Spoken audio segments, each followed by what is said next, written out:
Dagdag hamon sa paghahanap ng labi ng mga nawawalang sabungero sa Taal Lake. Ang masamang panahon. Lalo pa kasing lumabo ang tubig sa lawa ng umulan. Mula sa Laurel, Batangas, nakatutok live si Rafi Tima. Rafi? Mel, hanggang sa mga oras na ito'y nakakaranas pa rin tayo ng bahagyang mga pag-ambon na minsan ay sinasabayan ng malakas na hangin.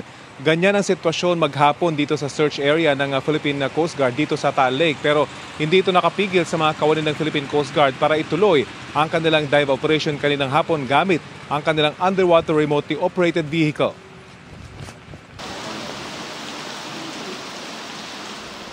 Maghapong umulan at naging makulimlim ang panahon dito sa lawa ng Taal. Ang kaulapan dito tila hinihila ng bagyong Krising patungo sa silangang direksyon ng lawa.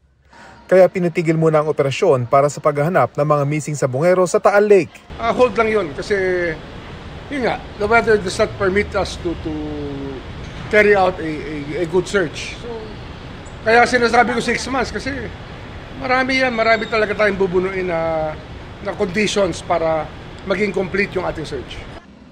Kaya pasado alas 2 na ng hapon nang makapagpatuloy ng paghahanap ang mga tauhan ng Philippine Coast Guard. Pero dahil sa makulimlim na panahon at tuloy-tuloy na ulan, lalo raw lumabo ang tubig. Maging sa pier ng staging area, makikita sa videong ito kung gaano kalabo ang tubig.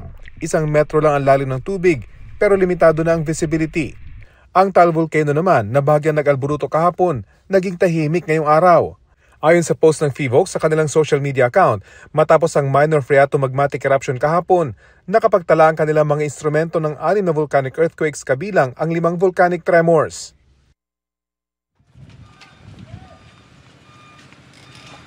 Alas 6 na ngayong gabi nakabalik dito sa staging area ng kanilang search operation ng mga driver ng Philippine Coast Guard. Bukas, tuloy daw ang kanilang operasyon. Ayon sa PCG, handa raw sila sa mahabaang paghahanap sa mga nawawalang sabungero dito sa lawa ng Taal. Yan ang latest mula dito sa Batangas. Mel? Maraming salamat sa iyo, Rafi Tima.